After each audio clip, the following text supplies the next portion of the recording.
Hi guys, my name is Saurabh and this is The Naked Product. We started this podcast because we wanted to evangelize product management in the northern side of the Indian subcontinent. I mean, product management has been widely popular across the southern subcontinent. I was in Bangalore for almost 16, 17 years and I saw product management grow like anything. But back here in the north, I think there is a lot of buzz around startups, but essentially nobody's talking about product. So I decided to start this podcast where we can educate and evangelize product management. And so I am bringing in some of the top leaders in the product space one by one. I'm mighty happy to have my friend Naveen Athresh with us today. Talk a little bit about something which has become widely popular and a hot topic on the grapevine, which is called AI product management. It's still an enigma to many. It's still a mystery, and people are trying to unravel it as we speak. But first of all, before we start with the podcast, I'd like to sort of pass on the bait to Naveen to say a few words about himself. I mean, I know that Naveen has done incredible things across his more than 2 decade long career, but I'd like to pass it on to him to basically speak a few words about who he is and where does he come from. So we have a fair idea about his background. Over to you, Naveen. Sure. Thanks, Saurabh. Thanks for having me on board. And I think it's been a incredibly fulfilling journey, I must say. Our association that goes back almost 9 years now. My association with the product industry has been something on a of a similar trajectory. Almost about 26 years now. Um, you know, Sounds very, very strange to many, I know. But here's the thing, right? When I started off back in 2001, fresh out of a campus job offer that I stayed little more than a year from TCS, I decided to try the startup world well before the world had sort of gained any sort of meaningful momentum. Took on this large assignment with this unknown startup called iDrive and iBackup.com. They're still there. You can take a look. It's called iDrive.com and iBackup.com. And I was employee one. Still remember the days when the CEO, Mr. Raghu Kulkarni, indicated we were in the ITPL building, and he says, "Hey, keep this confidential, but you're selected."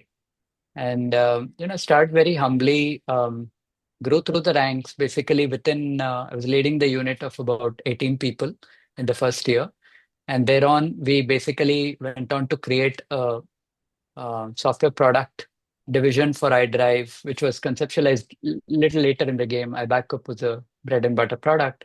iDrive came in 2007, and the company was so important that the entire company name pivoted to iDrive.com.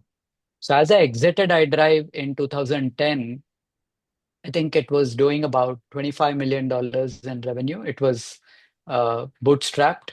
And we bought out two entire centers in Brigade Tech Park, even till date. That's there. That's right next to International Tech Park, Whitefield in Bangalore. And about four or five commercially successful products and doing about $3 to $4 million in profits annually. So that was a great experience into, doing the zero to one, one to many North American and European customers and so on. Um, that was B2C. So I kind of took a little bit of a bet on B2B, which was joining this company called iPass. They were a consortium of all Wi-Fi and telecom companies globally. Orange, Vodafone, Deutsche Telekom, Airtel here, Verizon, Sprint in the Americas, and then Telstra in Australia, and so on and so forth. What did iPass do? Basically, iPass was, think of them as Uber for Wi-Fi for the enterprise.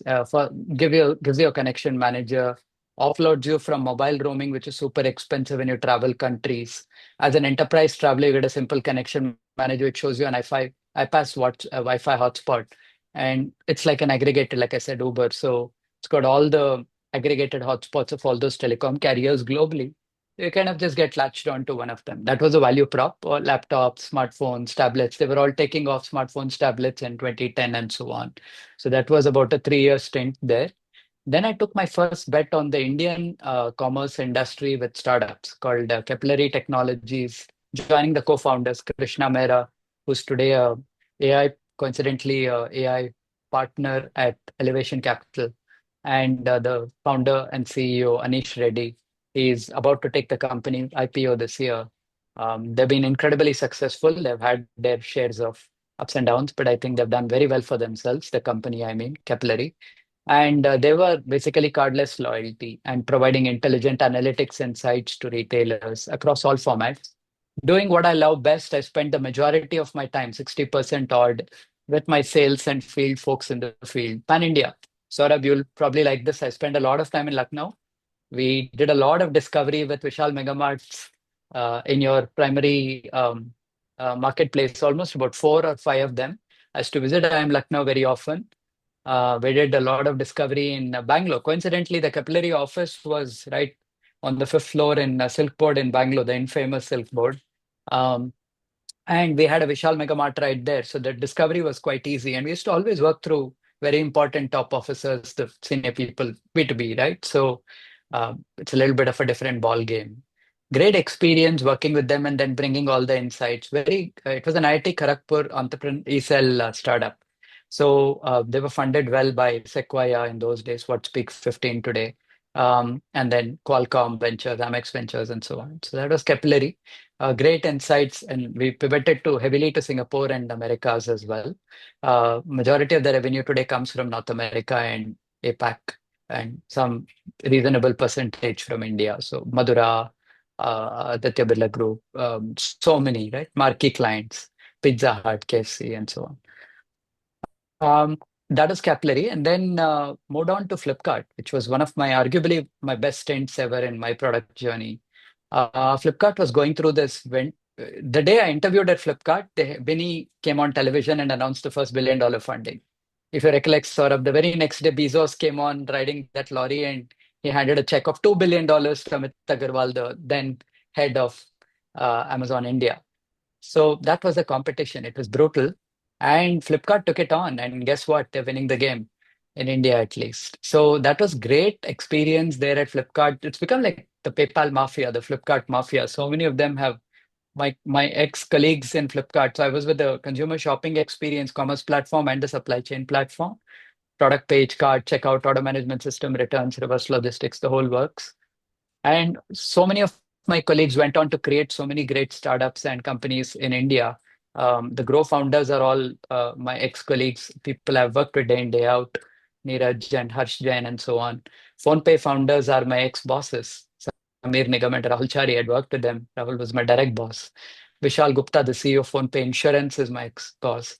Great experience there. That was the PhonePe, that was the Flipkart journey, which sort of transcended and again discovery true to my tribe and product, right, Saurabh? So discovery, we study the Mumbai Dabbawalas in Bombay because e-cart supply chain क्या optimize कर सकते हैं, warehouses, mother hubs, delivery hubs, tailing our field executives, figuring what works, cash on delivery, big deal in India. How do you offload it well before the phone pays and UPI moment came in into India about a decade ago? So many discoveries along the way. So that was great. After that, I went to eBay in their global monetization group, spent about a year there. Then I did Liquidmind 1.0, where I was a fractional CPO for fast fashion startup and mixed reality startup. We took them to even TechCrunch New York, Indian Institute of Foreign Trade, which is my alma mater. I'm a master's from IFT Delhi and USC Bangalore BTech. And IFT was great. The TechCrunch New York Disrupt experience was great. We had a lot of learnings back then. Then I came in into Rakuten to lead there and create the data platform product group, which was spanning. That was my first official step, if you will, into the world of AI and AI PM. This was in 2018. And when I entered Rakuten, I was tasked with creating this product group, assembling a team of engineers. We worked with reported to the America Technologies group, but were working very closely for the Ichiba Japan Tokyo group. So it was San Mateo in Americas, and that was all Salesforce office, sort of. It's still there. That was our Rakuten office, and Rakuten Ebates, which was there. 7% of all US holiday traffic goes through Rakuten Ebates. And Rakuten Ichiba, which is the largest marketplace like Flipkart is for India and Japan. We were doing a lot of competitive intelligence capabilities, catalog platform capabilities, named entity recognition, search, re-rank. The whole works for non-ID capabilities and ID, where any seller uploading any item if you want to enrich the data so it becomes more searchable, so to speak, for an end user. And we saw tangible returns, millions of dollars of uplift in revenue in the 2.5 years that we built out those capabilities iteratively as always. Again, discovery, etc. A lot of visits to Tokyo, San Mateo, and my other sister units. After that, I joined PayU. I worked with Anirban Mukherjee, the current CEO of Global PayU, and Manas Mishra. Manas was also an ex-colleague of mine from Flipkart. We didn't overlap, but great guy. So we had some wonderful, again, discovery, SMB. I was heading SMB product and platforms for PayU. So Shopify, Shopmatic, payment constructs, payment acceptance, remittance, affordability, treasury, all of those. That was a great stint. Then I went to Matchmo, Singapore. Spent a lot of time there working with the founder again, Shailesh Naik. They are the opposite side, which is an issuing side for cards. They basically have a license from the Monetary Authority of Singapore to act like a bank.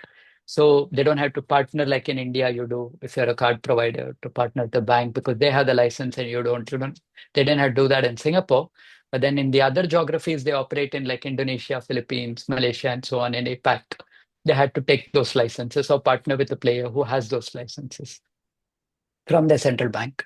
In Singapore, they were free to issue these. So they had partnered with MasterCard. So these are MasterCard issued cards for issuing. Basically, it's a B2B2B service. So any enterprise traveler can, make any purchases on any retail establishments, expense management, payroll, all those use cases. Worked with some of the largest business players there. And we also did a cross-border remittance capability, Singapore outbound, which was riding on MasterCard rails and pretty successful at that. So then I'm in LiquidMind 2.0, which is basically all about automating workflows for international trade using AI. So we use a lot of, I'm hands-on all my life, so quite easy into this transition. I'm running three AI startups. One is on the spiritual side called Madhva GPT, incredibly successful. It sort of went viral when it was launched in March. Till date, it is viral. We're doing a depth model as well, in addition to the breadth model that we had built and shipped then. SkillAgents, which is an AI training capability that I partnered with my ex-Flipkart capillary colleague called Rajesh Pentakota from Ahmedabad. He also runs his own company. And we partnered on SkillAgents to uplift the skill e- education, if you will, in AI. So long journey. And then, of course, LiquidMind, which is working with large enterprise players to, like I said, automate their pre and post shipment documentation and workflow management using all AI constructs, whether it is, name it, and we likely would have done it on the enterprise space. Outstanding. I think that's an incredibly envious career. Anybody could be envious of such a career. And I think all product managers, all product leaders watching this probably know who to connect with after the podcast. If you have any issues around your career related to product management. But yeah, that's fantastic. But Naveen, I think now that we are into the podcast, I think it's time to talk about the hard questions. And I think the topic itself that you chose is something which is being talked about a lot. People are talking about it. There are different kinds of misconceptions. There are different kinds of ideas that are floating around on the internet. But I think from somebody who has seen the evolution of product management, let's say from the times when we had brand management in India, which kind of metamorphosed into product management, first on the enterprise side and then on the consumer tech side, as more and more companies like Flipkart started. Um, what what the hell is AI product management? I've been hearing about this for like last 3, 4, 5 years. And I myself, being a product guy, I'm quite ridiculed by it because people come up with different kinds of definitions around AI product management, right? So now I Yeah, think I'll try to yeah. so now it's up to me to ask an expert like you to basically decipher this puzzle for us and tell us exactly what is this AI product management? Yeah, happy to. So I'll try to demystify this for you, Saurabh, and for your audience. So the simplest answer I always give people is traditional product management, the valuable, usable, feasible, viable, customer job to be done, work backwards, customer empathy, unmet unarticulated needs, L0, L1, L2 metrics, how do you measure success, blah, blah, blah. Yada, yada, yada. That's like building a bridge. You know the specifications, you've either articulated it as a good PM yourself, you've got it collaborated across the Amazon spec approach, right? I love it. write it, force people to write, force them to think. And you can predict the outcome. So these are deterministic by its very fabric. Obviously, the outcome, how customers adopt is anyone's guess, but you put out there and build, launch, iterate, build, launch, iterate, fail fast, all of these constructs and paradigms. AI PM, on the other hand, it's like breeding a racehorse. So that's the analogy I use. You provide a good environment, the right environment. You provide the required training for the racehorse, the nutrition, horsepower, and the performance will still sometimes surprise you. It will take you completely unaware. And that's because you're managing probabilistic outcomes in AI by its very fabric, its very DNA, and its very nature. It can still hallucinate. It can still give you rock solid depth answers you would never have dreamt of. You don't believe me? Go to O3, try things out.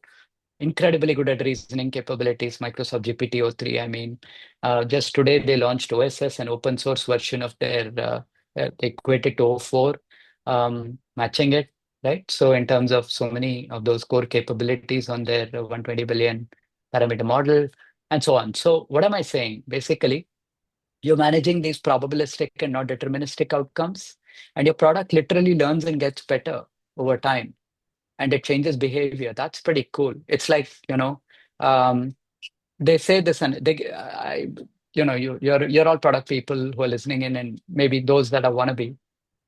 Think about the iPhone that updates its software over time, and sort of Steve Jobs used to use this analogy a lot, right? The Japanese were very good at hardware, but where they sort of took some time to pick up was on software.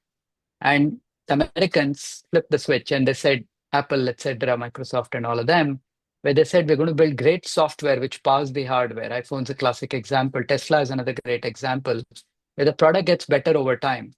Obviously, you throw in the AI construct now into the first principles based and ground up based AI products, and you're talking of a completely different animal. That's kind of how AI changes behavior and learns and gets better over time. And data is a first class product requirement. If you're only as good as the data, you're only as good as the training data sets, the training models. Um, and then, of course, it's then left to the system to actually infer and make sense of through the inference models. Um, so it's not just something that just flows through the system. And you need to think about model decays. Um, what's the context window? How are you expanding it? How are you going to do better? And it's not about prompt engineering. A lot of people I have seen in our industry, sort of, they tend to conflate AI PM with just being able to throw good prompts at the best LLMs out there, take a paid plan, and you're good. Voila. No, no, no. You had to get good at really getting as close to hands-on as possible. Now, hands-on doesn't mean you're sitting and writing ML code. It probably means you're looking at all these model performance metrics, you're understanding what that user experience looks like, much like traditional PM. Just that, Google has scrapped this whole thing of writing these specs, etc., and just building those prototypes because it's become that easy. Things like Lovable, Bold, Make.com, they've made things incredibly easy. It's what used to Manus AI and so many of those. You can literally whip up an entire dashboard, which I would have probably taken months, in a matter of a few hours or minutes. And I can sit with my data scientists, ask these intelligent questions, meaningfully engage in conversations with my feature engineering teams. And I see this. I work with the CTOs now. And the customer, when they complain about model accuracy, you can look up the confusion metrics, false positives, true positives, false negatives, true negatives, so on. And then rather than just being that exchange server, if you will, which I conflate even in traditional PM, because common threads remain the same, sort of. We as PMs or AI PMs add value as filters, not funnels. And you may want to run SQL queries today. It's much easier thanks to large language models, natural language. You have to understand model architecture very well to be able to explain those to customers. Data quality issues, you should be able to sniff them. To be able to spot and do root cause analysis, RC, on product problems.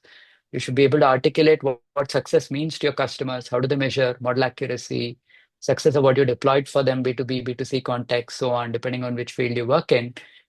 So being hands-on literally means technically being literate enough to make those informed product calls and not just being the exchange server, the funnel analogy. Be the filter. Hope Awesome. this helps. Of course, it does, Naveen. I think just yesterday itself in a different group, the discussion covered over. So what's happened in the product space is that you had folks from different kinds of backgrounds. Like quintessentially, you had people who were engineers who coded for a while and then kind of moved to products and where they were into customer interfacing roles and everything, and they eventually became the next generation product leaders and so on and so forth. But then there came a time when you had people pouring in from fine arts and different other backgrounds, from creative fields rather, right? Who went into product management because they had far better imagination prowess or they were more creative and stuff like that. So in the wake of consumer tech, a lot of these folks actually became product managers. But this now with this sudden paradigm shift, towards artificial intelligence, more appropriately towards LLMs, right? I mean, a lot of these product managers who are not overly technical, right, who never coded in their lives, and they're actually facing a grim existential crisis, if I may use that term. But the discussion hovered around that, what is it that you need to do? Because till yesterday, 3 years back, you were doing your job fine, and you were doing really well. And suddenly things changed, and now we are in an AI-driven world, an AI-first world, if I may use that term.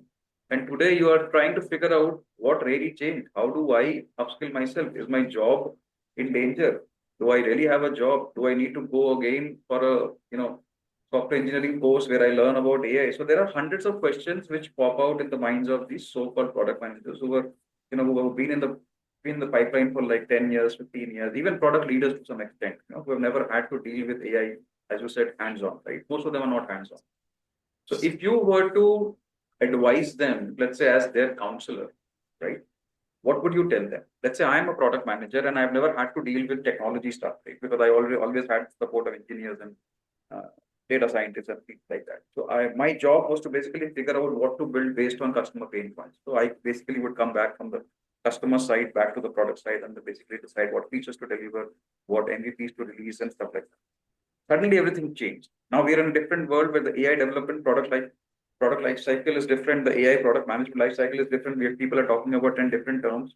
So in this uncertain world where product management has transformed into AI product management, what are the skills and competencies I need to build so that I can be relevant? Yeah, that's a great question. And I get asked this a lot as well. So, myriad forums that I'm part of. And first of all, let me tell you, there's this whole misnomer that AI, for some reason, is going to kill jobs. It's a myth. It will optimize. So let's take a step back, sort of. I think we have to, before I address your question specifically on how do we make those people who are coming from ancillary non-tech disciplines who were PMs, and are they facing a risk? And if yes, how should they reskill, adapt, etc.? I'll get to that.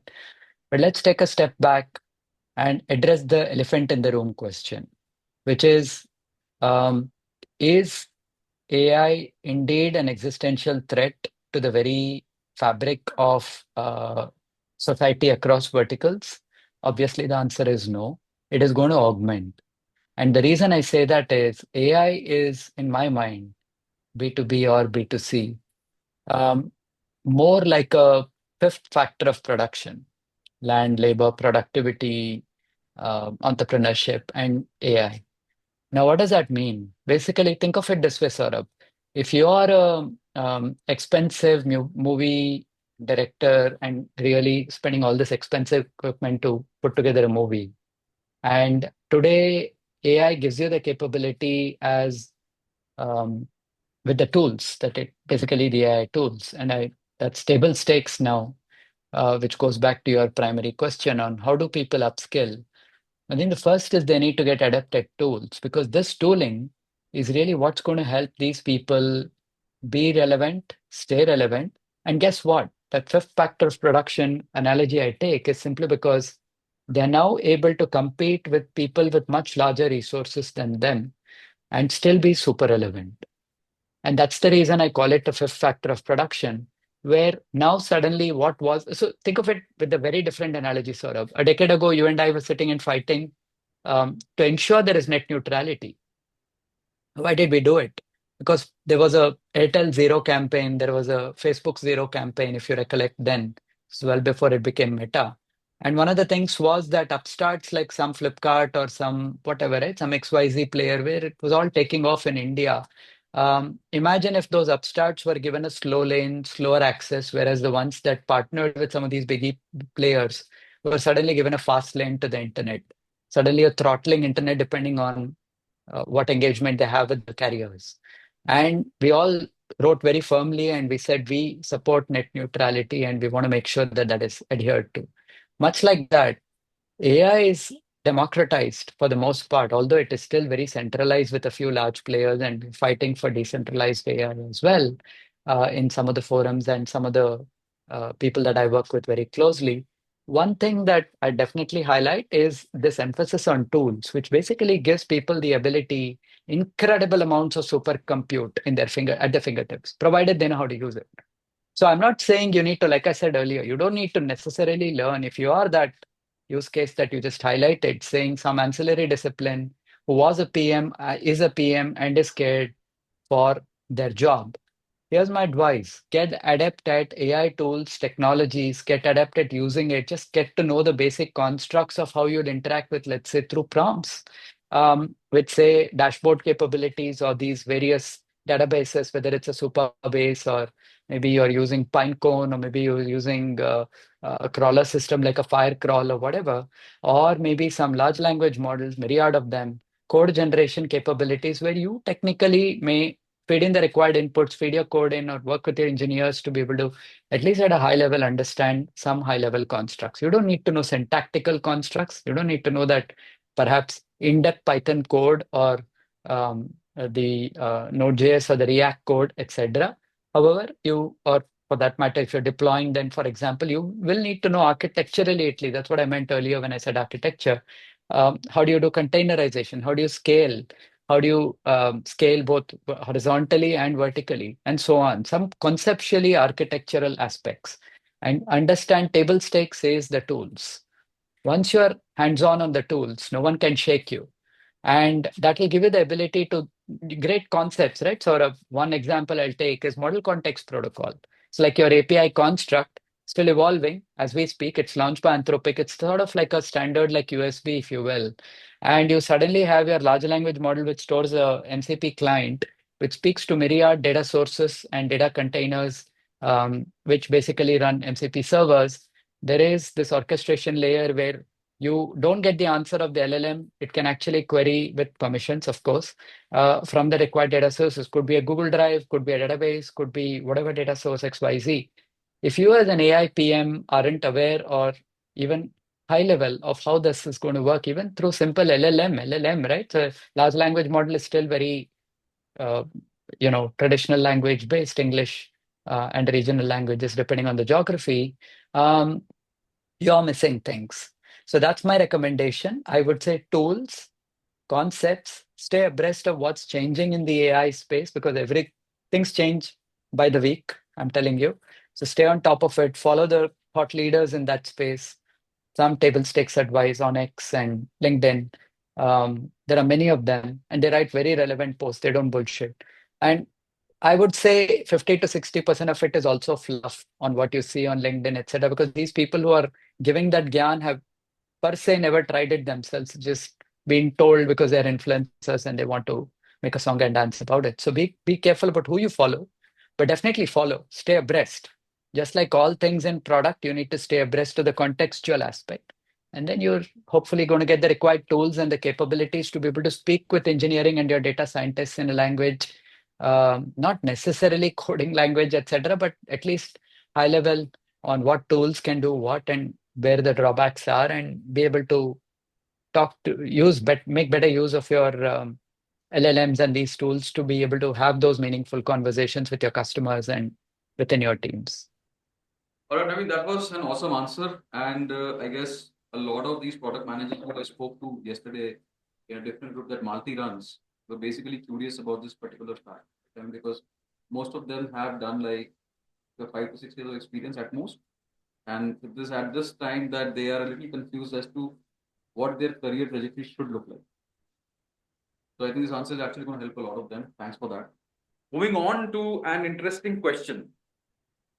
What is one war story that you would like to share about an AI product that did not go as planned? I mean, we talk about product management, we don't talk about failure. So it will be a little uninteresting. Let's make it a little interesting and spice it up by talking about the failures that you encountered while building an AI product that did not go as planned.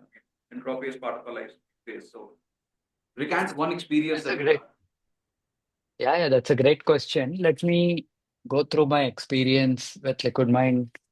Um, about a year ago, we basically had this hypothesis as we were brainstorming on what are the good opportunities out there in the industry, which ones do you think we should be able to disrupt and so on. Um, few ideas popped up. Obviously, trade, international workflows. It's a centuries old industry. It was a no-brainer. It's hard to penetrate. That's the other part. I'll get to it in a bit. But um, the one that we prioritized was another product idea around accounts payables. And the problem statement that we were trying to solve for the product name, which we launched, was called Done Flow. And problem statement is as follows, right? So typically in our Indian, if you were to zoom out of the Indian SME into the SME landscape, India has about 1 million odd SMEs, small and medium business owners, enterprises. And these SMEs, largely about 12 million of them are digitized. And the vast majority, almost 90-95% of them are perhaps on Tally, which is their accounting software. Now, Tally itself is pretty old school. It's made a lot of progress in the recent years. There is a variant of Tally also as Tally Cloud, but a large percentage of these SMEs prefer their financials and their data to reside on premise, and therefore they have the Tally local version. And they generally it's like utilities right आप थोड़ी ना कि रोज check करते हो कि electricity आ रहा है कि नहीं है, पानी नल से आ रहा है कि नहीं है, ये नहीं करते. तो ऐसा ही कुछ है यूज केस की. It is like utilities that you don't really worry too much about your account receivables, account payables until you hit some problems. And the problem statement we were trying to solve for in one line was largely about trying to automate these workflows for um, these SMEs with B2B flavor, which is whatever relation they have whenever they source items from their suppliers, and basically be able to pay those suppliers and have them essentially receive those payments on time and then make corresponding updates in Tally. It's as simple as that in the bookkeeping software. That's really the gist of the problem. Now, obviously, in our discovery, we discovered that most of these SMEs were interacting on a day-to-day basis, a day in the life, with their suppliers through WhatsApp.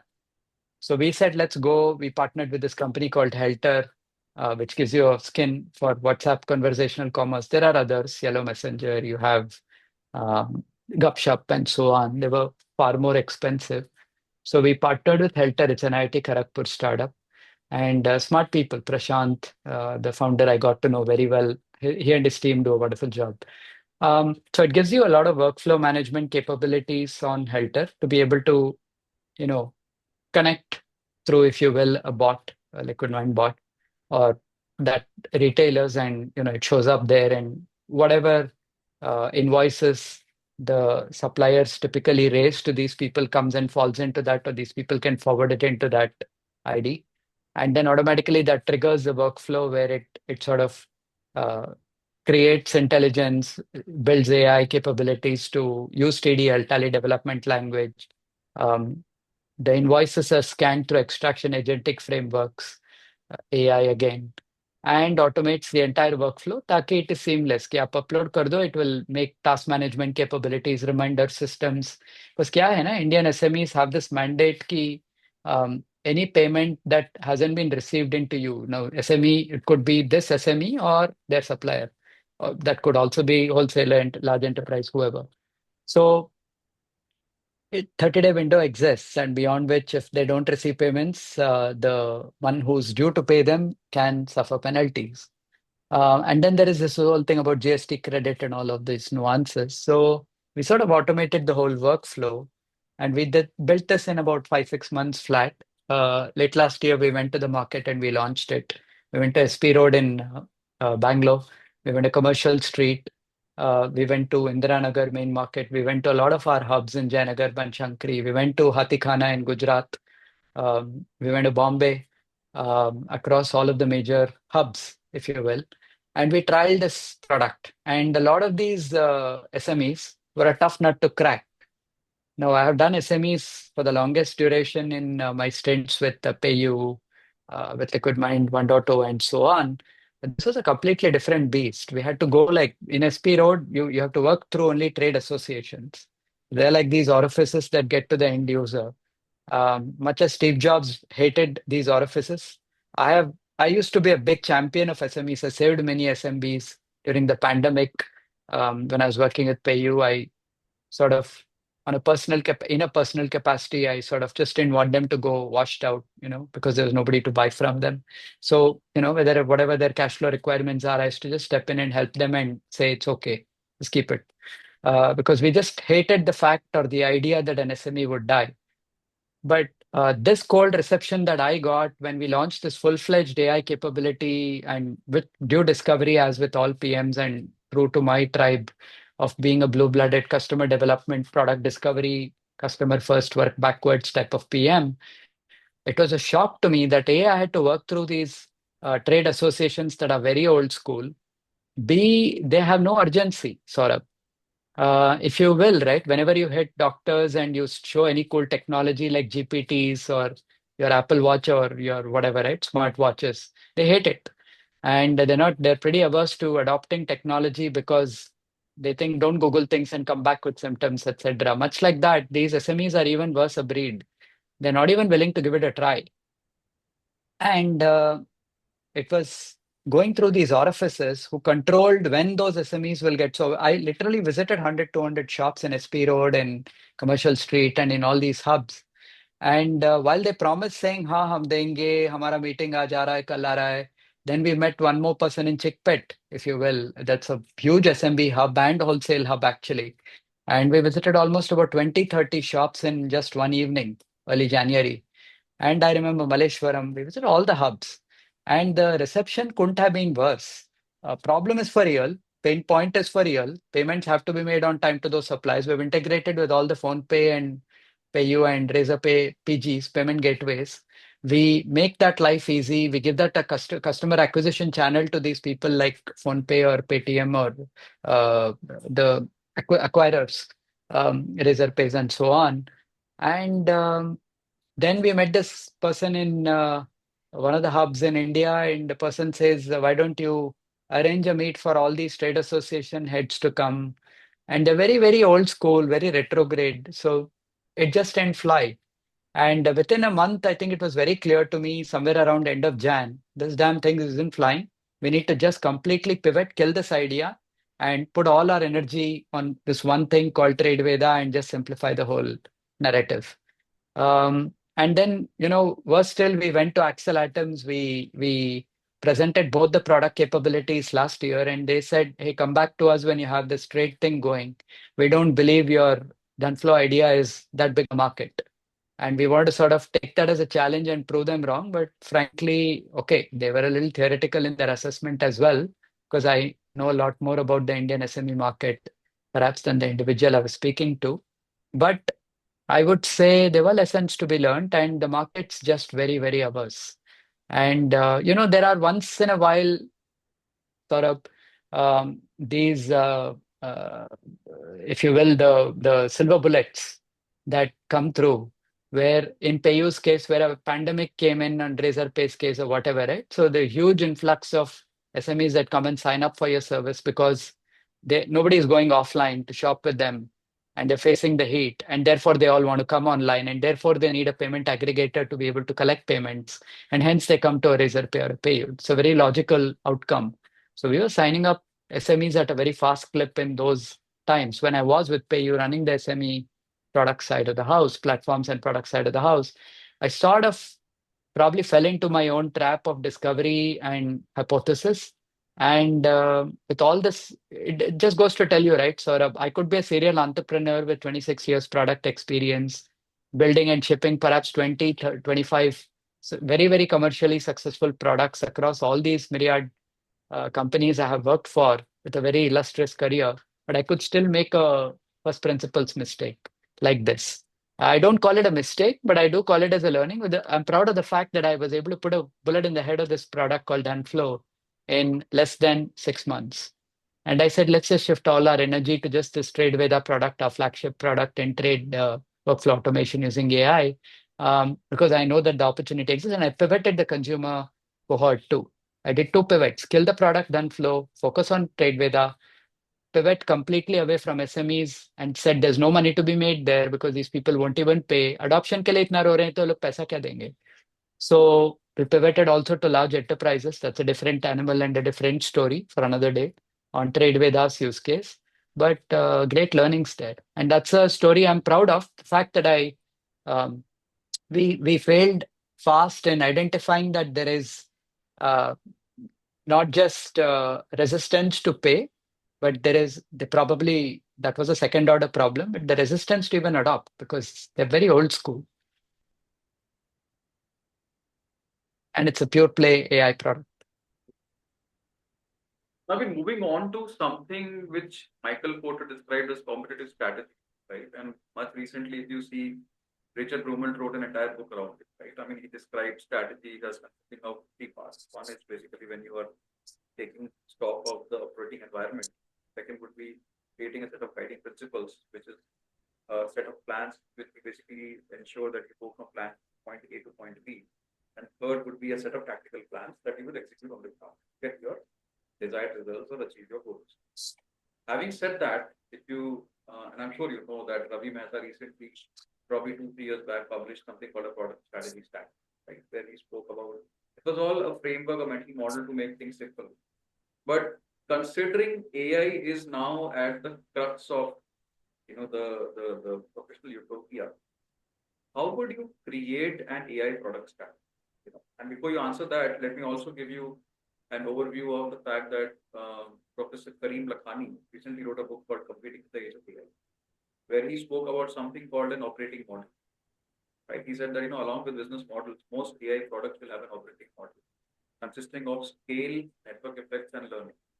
So these three things will happen simultaneously for your AI product to basically touch base and reach out to millions of people. So keeping that in mind, if today you are a product manager, tasked with the job of creating an AI product strategy or a product strategy for your AI product, where do you start from? This is also confusing. Yeah, good question.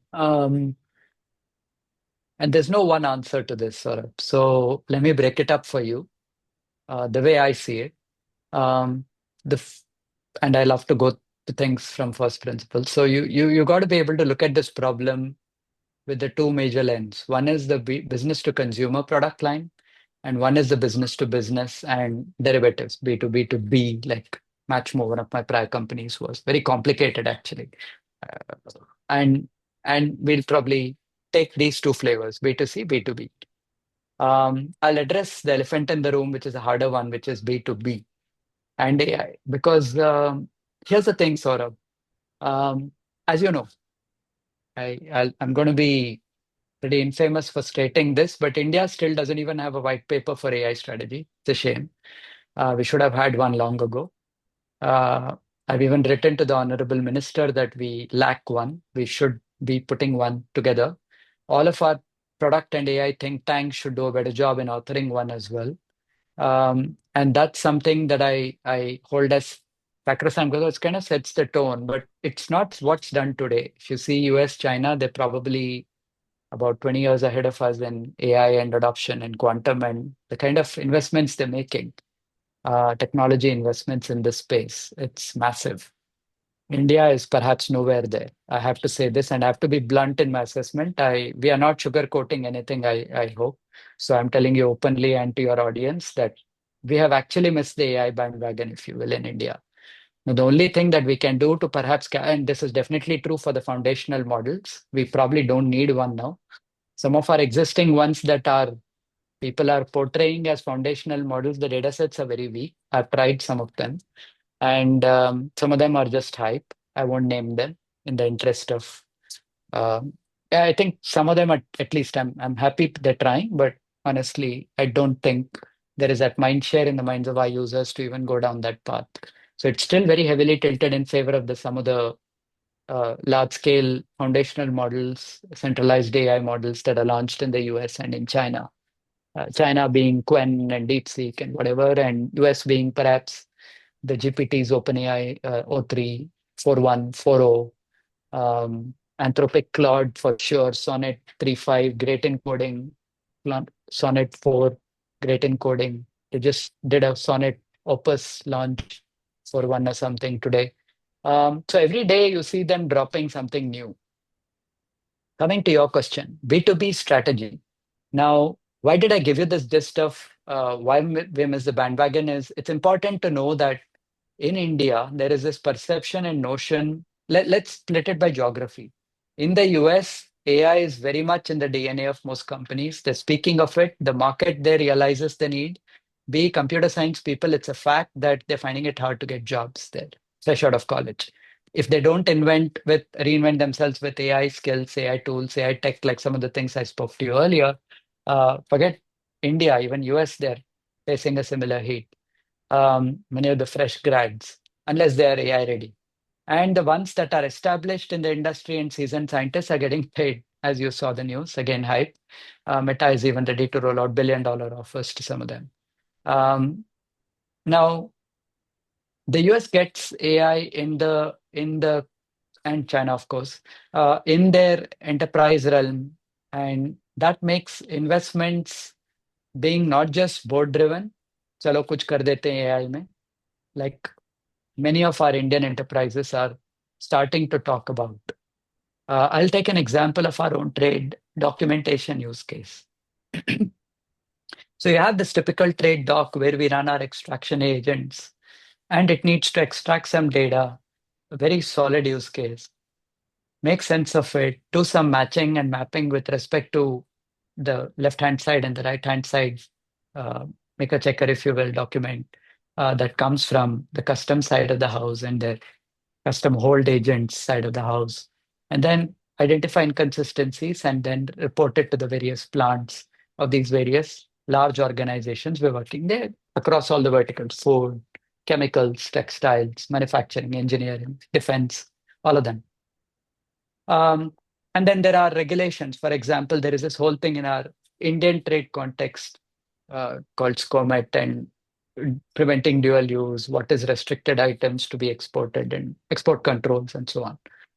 Trump is making a big deal of exporting some of those, right? So NVIDIA servers has an export control on how many servers a particular country or a company can import and all of that. Um, Now, enterprise AI strategy has to be driven. Where is the problem? You take developed markets like US or China, or you take an emerging AI, late to the game AI adoption market in the business realm like India, and you're going to probably see commonalities in how people were to look at ROI. What is ROI in a product management construct? We aren't, as you know, many of our PMs aren't P&L driven. They're mostly success metrics driven for the most part. Some of them aren't even that. They're inward PMs. They're just feature PMs. Some of them probably do a better job, and they're given that larger outbound, inbound, plus success of the product and actual customer adoption usage and all that. AI PMs are finding it incredible, and strategy per se at a high level.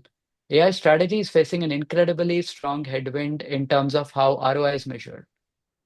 So the typical use cases for myriad verticals like healthcare, engineering, manufacturing, defense, trade, education, all of these.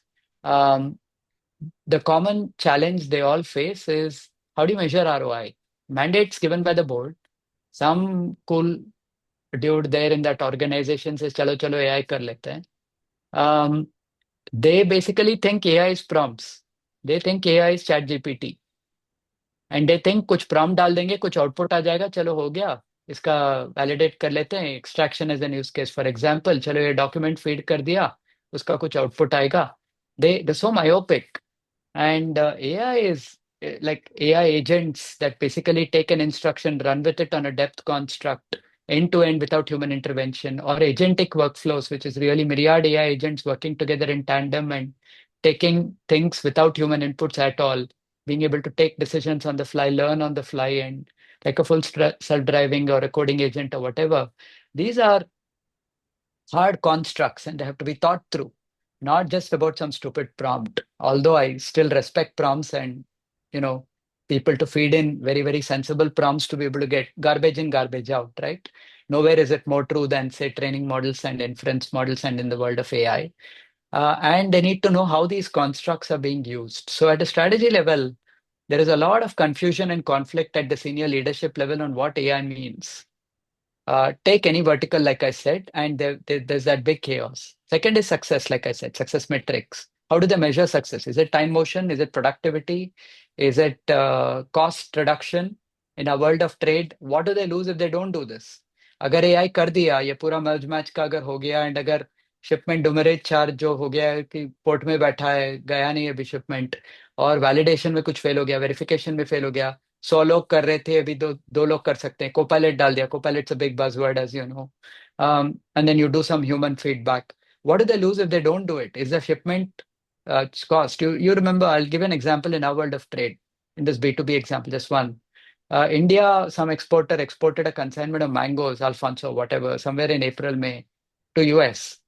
US, upon receiving that shipment, because of some HS code some code miscalculation, the port rejected it. So the three US ports that received this, San Francisco port, Atlanta, and one more, Los Angeles, I think. The US port of entry discarded it. Crores of rupees were lost for that exporter. ऐसे नहीं कि item perishable है ना, चला गया. Now, who's to take, right? Maybe there's an insurance company. Maybe it was covered under an international commercial term called CIF, carriage insurance freight or whatever. But the point I'm making is sort of, um, that is a cost of, if AI had been adopted. I'm just giving an example. Maybe that mistake could have been avoided. It turned out super expensive. That's one example. In, say, health tech, let's say radiology, right? What if an AI could screen and predict diseases before they could perhaps surface? And maybe the diagnostic capability, as you know, today, healthcare in India and worldwide, India is actually better.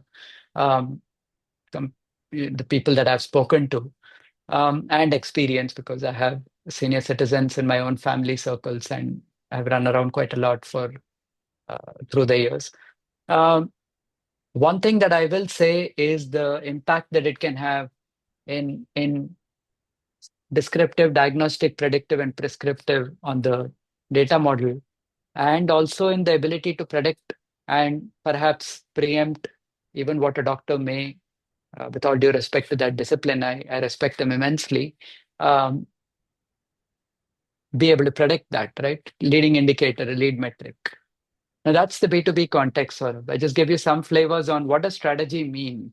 It means typically being able to take a vision, work towards that vision. What are the 10 things you will do and how will you execute? What does success mean to you, right? So I kind of just b- did it very bottom up, just so viewers will find, and listeners will find it a lot easier to understand.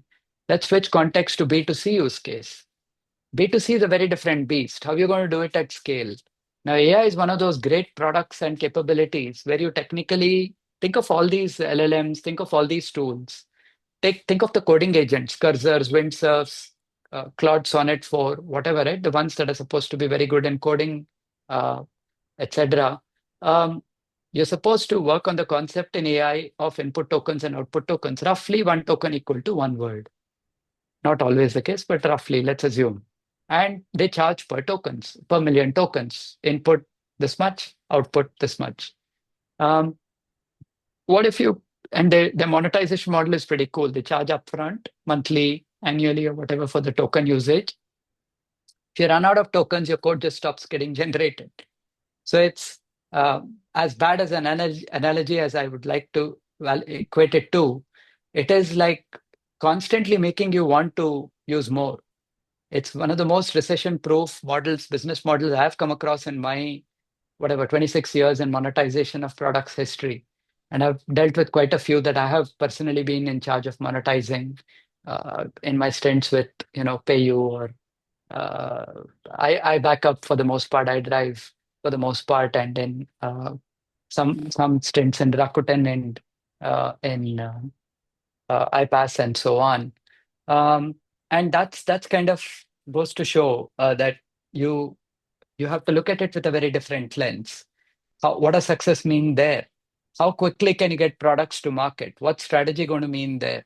How so I came across this quote sort of that there was this typical team where you're doing a PRD review, product requirement document review, and so on.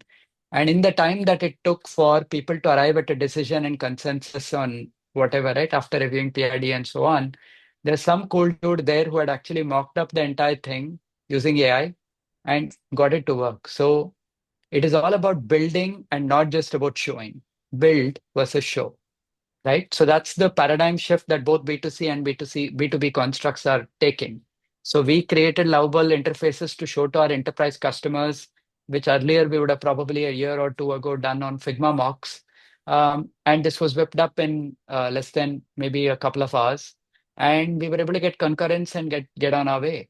So that's the speed of execution. So execution is going to be paramount, although that is the sort of follow through after strategy. Strategically, I would still see the growth drivers. Look for large markets, which where you can clearly sense opportunities where it works towards that thing that I was telling you earlier, which is a factor of production analogy. And look for those that you can disrupt. Look for those where you can monetize. Look for those where you can get quick adoption, and be ready to fail fast. Don't waste time, especially if you think you're going down a dead end, and be able to pivot very quickly. And once you achieve PMF, it's not taken for granted. Build repeatable product market fit models. And then once you do that, you basically figure out what are those success metrics like when you perhaps as a startup or an entrepreneur within that large org where you want to go to your project sponsors or product sponsors and say, hey, this seems to be working. And that's going to be the only voice that will resonate with your sponsors, whether it's B2B or B2C. And that's probably how I look at strategy, which is I get you, take a vision, work towards that vision, and what are the 10 things that you will do and how you measure it. Um, but in an AI world, like I said, eval metrics or the models that you use, the choices you make, the cost angle. Okay, AI is not cheap. What I didn't touch upon, Saurabh, is the cost angle. AI is very GPU intensive. It has not come down all that much as one would think. Pricing by all of these services is incredibly expensive. Simple H100 servers that you could rent off, whether it's a Shakti Cloud homegrown in India or Lambda Cloud or your NVIDIA Cloud or whatever that the service providers would offer you, say AWS, Azure, GCP, and so on, is all super expensive. Can you And for you to be able to run elaborate a host, little bit it's on quite the expensive. cost part? You say it's super. Sorry? Can you elaborate on the cost part a little bit? Because I mean, I've Yeah, yeah. heard people saying that it's not that expensive. It's something very affordable and all that. But in the No, no, no, not true. Not true. how do you Our explain company, Liquidmind itself, survives on credits from Azure. We've been lucky enough and fortunate enough that Azure has been very kind with the latest and greatest models, and they've been incredibly supportive in our journey. Ditto with AWS. I have to thank these two service providers, other players like Lambda and so on, and Shakti Cloud as well from a homegrown India data private localization construct.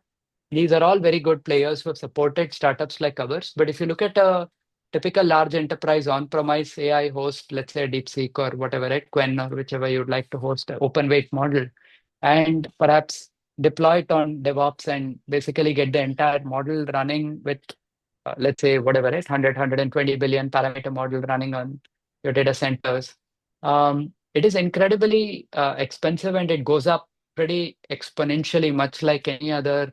You remember the days of SaaS or cloud computing, for those of your viewers who probably, obviously, 99% of them would have heard about it, is of three aspects: software as a service, platform as a service, infra as a service.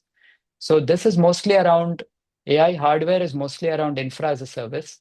and then sort of feeds in into PaaS and then into SaaS, which is the consumer offering, which obviously in an AI agentic world, I like to argue that SaaS is dead because AI is all about outcome pricing, like I just told you. It's a very controversial statement, but I like to believe in it. And I have experienced it myself in my discovery sessions with my enterprise and my retail users. Um, Coming to your point of what that cost means, it sure is not cheap. I don't know who's been telling you this, that it's been super cheap. Costs, yes. Have they gone down? Yes. But have they gone down to a point where anybody and everybody could just use a simple homegrown high-powered GPU system to be able to host some great new model, let's say OSS model that OpenAI launched yesterday, and be able to run that 120 billion parameter model? Heck no. Um, um, it's going to take a few H100 servers to run that entire full-scale model. Of course, they are saying you can also run it on a local machine. You can run it on, some local this thing, etc. Smaller form factors and so on. But that will also reduce the weights. It will also reduce the parameters accordingly, and it will also increase latency and so on. I have done this with DeepSeek. I've done this with Quen. I've done this with all of those open weight models. None of these, by the way, expose their training data sets, FYI. Um, which is perhaps where India's homegrown AI, Kosh, Bharat AI, etc., come into play. But those data sets are still super weak. I wouldn't say they're very elaborate or anything. They're getting better, but they're far from any of the training data sets that we have seen on the mature foundational centralized models that like OpenAI and Anthropic Claude and so on. Cost angle, I did a lot of analysis on this, Saurabh. When you look at AWS compute for your running your AI models, looking at the scale at which your extrapolation uh, goes, as all investors love seeing all these financial metrics, and we as entrepreneurs are forced into coming in into not just um, show but not tell, but also be able to show those worksheets. The cost goes up pretty prohibitively. I'll give an example. You can literally burn through if you're doing synthetic data generation with apparently OSS, which OpenAI also launched. I was just reading that large part of that data is also synthetic, etc., that they've generated. Synthetic data generation at scale on some of these models and ability to run, say, your typical services, Azure functions, let's say your um, AWS Bedrock, or instances that you use to host your systems, Cosmos DB, Postgres DB, whatever, right? Supabase, whatever. Just giving you some random examples. And of course, containers, Dockers that you use to host your DevOps and deployment the models into prod through the API model. I mean, it's not just prompts. Um, the cost goes up pretty prohibitive expense very quickly.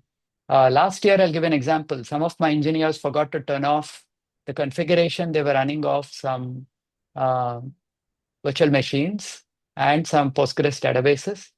My Azure, Anthropic, everybody, they force you to put your card. So my corporate credit card got charged almost a lakh in less than 2 days. They forgot to turn the drop down which said you tag it to the sponsorship of that particular XYZ cloud provider, and boom, my credit card got hit with a 1 lakh plus cost charge. I did not penalize my engineers, who would, right? In the right sense of mind, mistakes happen.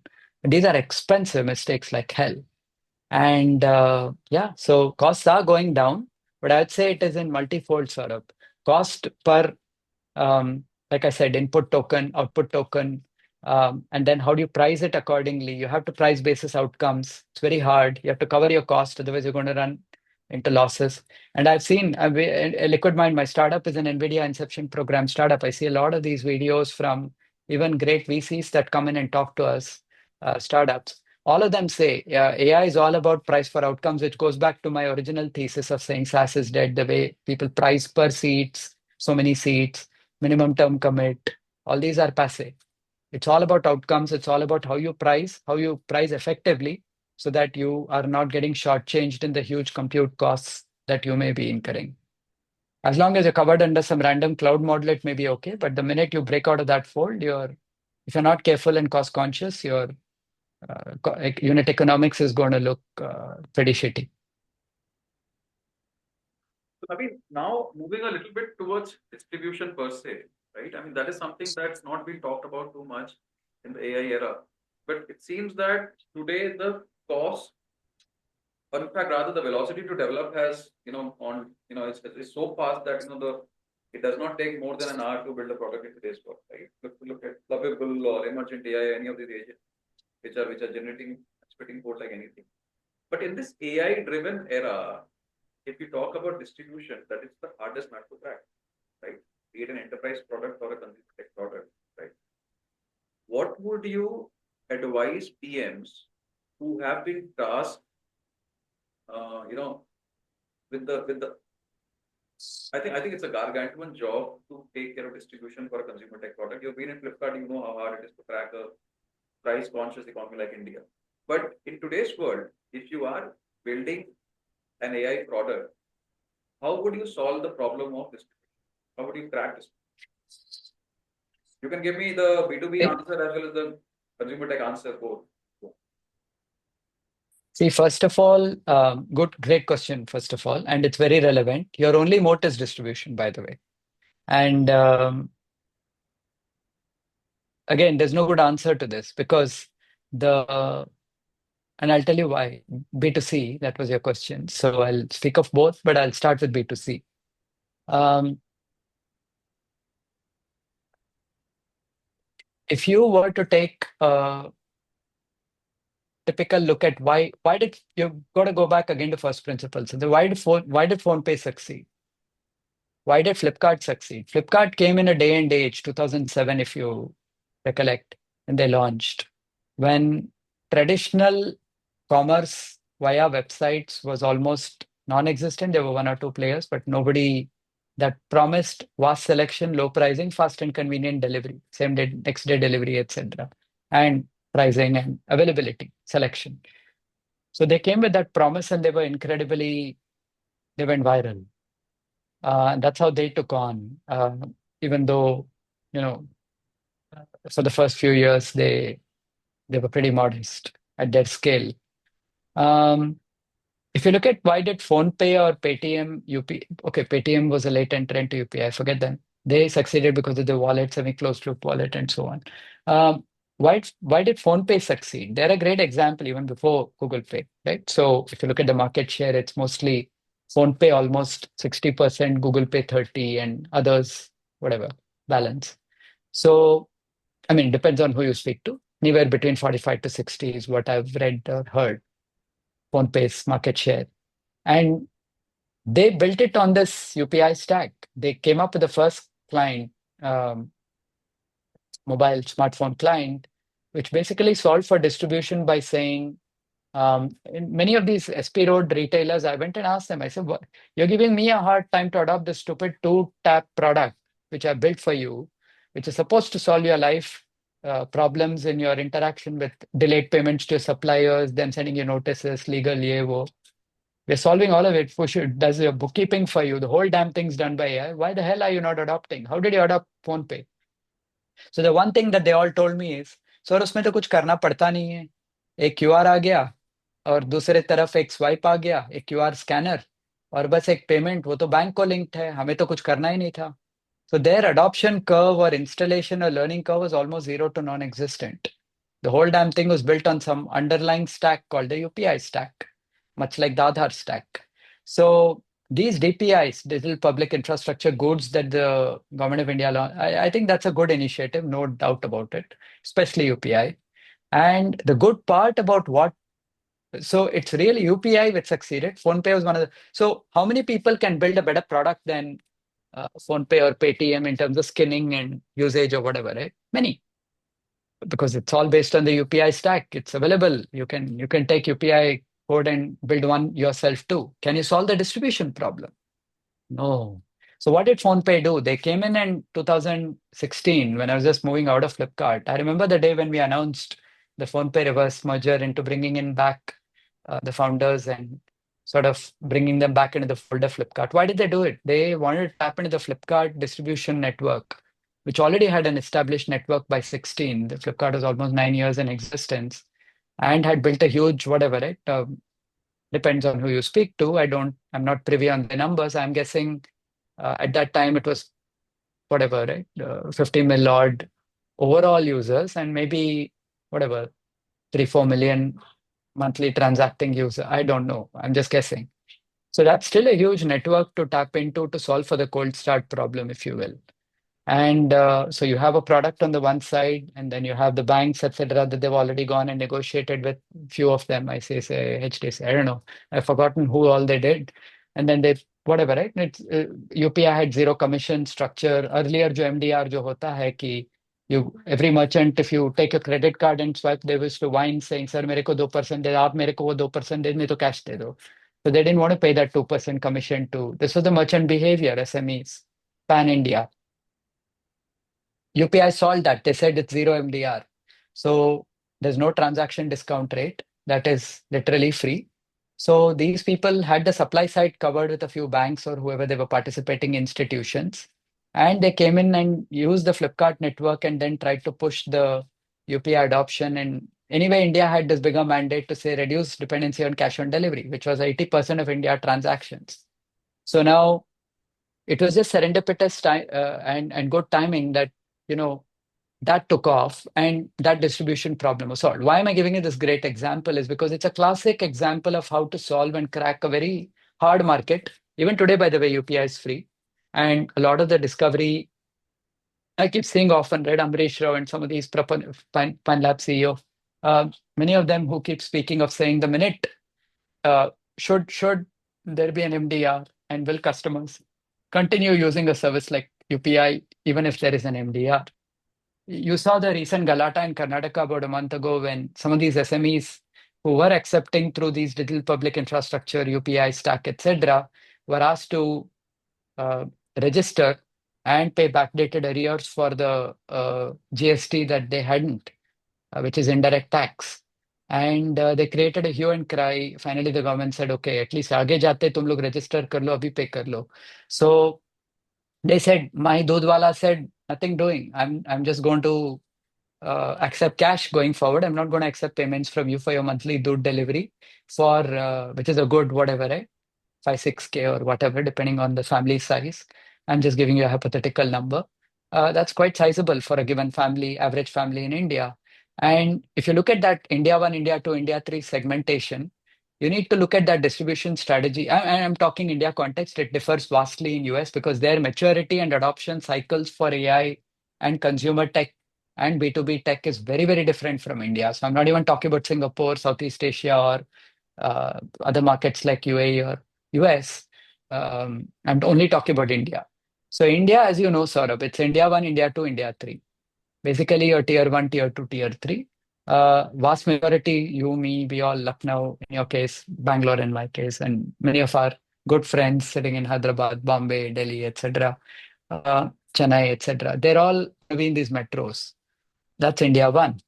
Uh, the smaller cities, or even within the same tier 1, there are many microcosms which are still India 2 flavor, or which still resort to the old school way of doing dhanda or business. That's the India 2, and of course the smaller cities, which is India 2.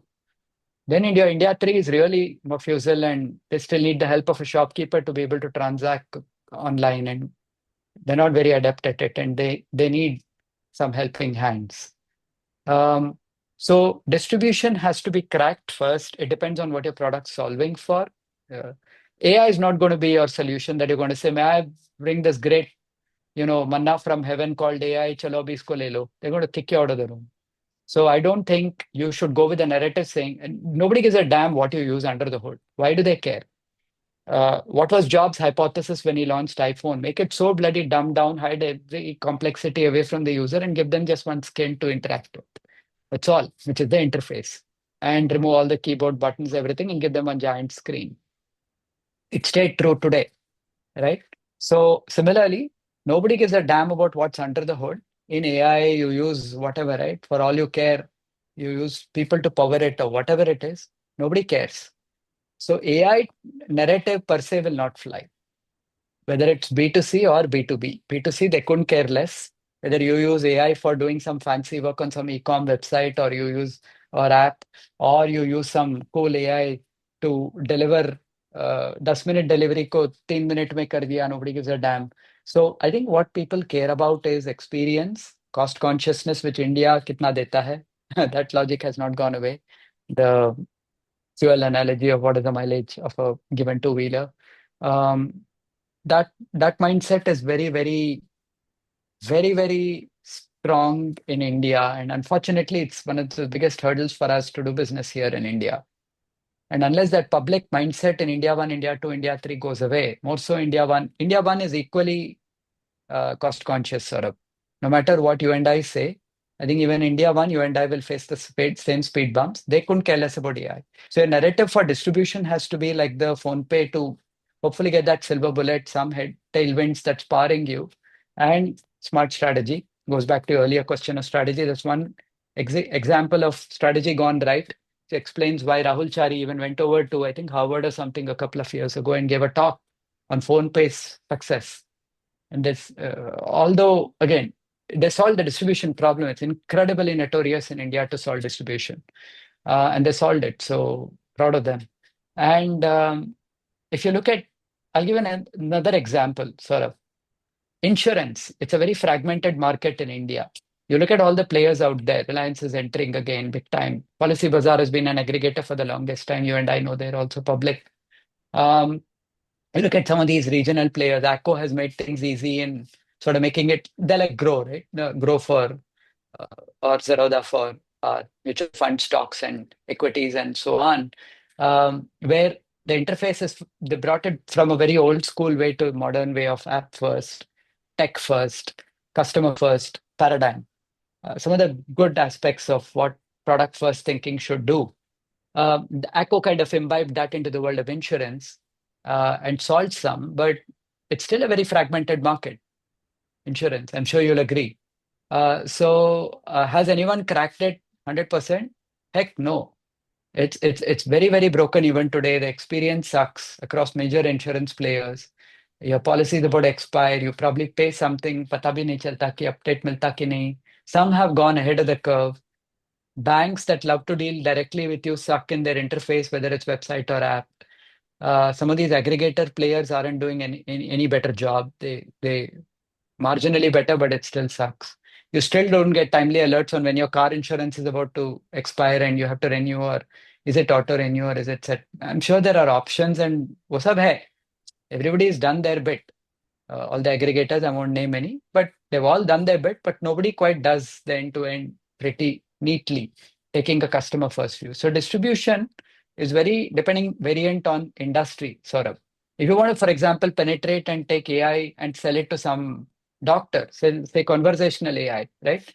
That Puneet Soni, one of my ex-bosses from Flipkart, from who came from Motorola Google, he runs a successful company called Suki AI, which is transcription for doctors and healthcare in American healthcare systems.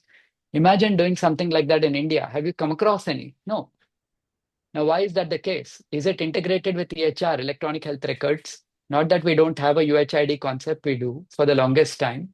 Are we are we making any sense of this transcription कि अभी RX scribble करते हैं वो pharmacy बंदा doctor के अलावा हमें तो कुछ समझ नहीं आता कि बंदे ने स्क्रिबल क्या किया है.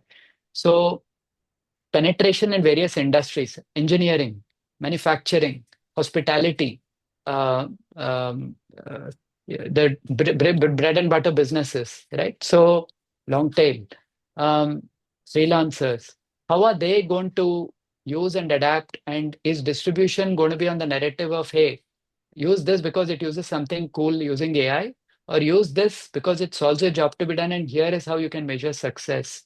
And this is what it means for you in a way that they can relate to. Which is why I say, Saurabh, again, it's a controversial statement. My experience, Indian enterprises switching slightly to the B2B side of the house, perhaps are about 2, 3 years behind the rest of the world in even adoption of AI as a first class citizen, as opposed to not just looking at it as a co-pilot replacement or an addendum or whatever, just because some board is breathing down the neck to say AI kuch karke dikhao. But most of those pilots don't go to even regular implementations. Most fail at POC stage because the implementing company is clueless. The person who asked for it is clueless. Use cases don't have a repeatable pattern like is sacrosanct in a world of product to build great products, as you know, whether it's B2B or B2C. But to be able to have those repeatable patterns to be able to scale. So all of these nuances come in. In the B2C side of the house, challenges, like I said, are very prevalent. Nobody gives a damn about whether you use AI or not. It's very important to understand customer pain point, work backwards, and see how AI can solve that, and in a very dumbed down manner explain to that consumer on what it means without really getting into technicalities. The minute you go down that rabbit hole of saying I used this cool AI to do that, they couldn't care less. I think it's a stupid mistake to even use that narrative. So distribution is a hard problem. I gave an example of how a company did it well, and there's a good playbook. There isn't a cookie cutter playbook, unfortunately, in India, as I gave with my own Dhanflow example. We thought it will work. We never use the word AI in our discussions with those people. We said how cool it is कि आप अपना invoice आ गया, आपका पूरा book keeping भी हो गया और आपका सप्लायर का पेमेंट भी चला गया. बस आपको ये दो टैप करने थे to put your user name into that payment gateway and cost deduct हो गया. What we missed is this fundamental thesis in Dhanflow example, going back to that use case, Saurabh, which is pay last, because conserve cash for a dandawala who's struggling with workflow management on a daily basis. This is a technical insight, as Eric Schmidt and Jonathan Rosenberg say in How Google Works. They say technical insights. We failed on that technical insight. And I'm telling you by my own experience. Luckily, we didn't waste too much time. We got up, we brushed ourselves, we moved on with the next product experiment. But I'm telling you, nowhere did we use the word AI and it still failed. But that doesn't mean to say we didn't have great learnings. All I'm saying is in India as a market, especially where even in the highly cost conscious, as you said, and the examples I gave, it's going to be incredibly hard for you to convince your users to pay unless you show tangible ROI. And ROI on AI is a little outcome based. And because cost of compute is also high, you have to be very, very judicious. Otherwise, most of these POCs, I'm afraid I have to say this, will not even go on to become full implementations, either because pricing became a sticky point, or because the customer decided that ये मेरे co-pilot आ गया तो मेरे लोग को उड़ा देंगे, ये वे नहीं चाहिए, भाग जाओ. ये भी हो रहा है. It's very prevalent. They're getting protectionist. The minute that co-pilot analogy is thrown, which is going to be the case, think of it, Saurabh, AI is going to massively disrupt legal tech. Okay, I'd be hard pressed to find this one person who says because legal tech's all about anything that's good for text or language models is a great food for it's fodder for your LLMs, and they're pretty good at it, and they're good at it in various bhashyas, various languages. So why on earth will somebody must be a fool to tell you that it is not going to disrupt these spaces? But look at the flip side. If you're going to say it's going to replace Copilot ho gaya, ye wo, that lawyer is going to kick you out of their office unless they see value in a very tangible way that they can monetize and either for themselves or for their clientele, and then be able to monetize in a meaningful way. So these are all examples of verticals that I have come across or interacted or experienced firsthand. Fair point. I think from that conversation, I recall a blog that I think Benedict Evans wrote long back, and I think I spoke about it in my last podcast with Rakesh. I think he said that when VisiCalc came as a software, right, when it was launched, that time the first set of people who actually loved the product were accountants because they were doing all the things manually, blackboards and all that. So very complex for them. But it did not make any sense for lawyers and artists, right? Because lawyers mostly deal with documents. So they waited for word processors to appear, on the personal computing front. And then I think the artists waited for something like an MS Paint to appear before they could actually make painting digitally or something like that. So essentially, it happens in bits and parts. Fortunately, with LLMs, all of that is happening in simultaneously. So as a lawyer, as a content strategist, as a teacher, you can use generative AI to do a lot of tasks that were being done manually earlier. Now, one of the things that now you spoke about Eric Schmidt, very interestingly, just a week back or something, I was watching an interview that Eric Schmidt gave, and he spoke about the fact that, and I think I've spoken with my ex-co-founder about this a few times. I think he said that there's going to be, it's a dystopian thing, but he said that there's going to be in the next couple of years a scenario where there will be no user interface. There will be no web interfaces, if I may. And he said that you will directly communicate with a number or maybe an email or something, and then the system will ask you what you want. and you will basically tell the system through a prompt or something that or maybe through a chat or WhatsApp chat. Yeah, I want this money to be transferred here and there and blah blah blah, and it's done, right? So are we moving towards that future where UX and UI do not exist? I'd not say UX, but I would say UI most.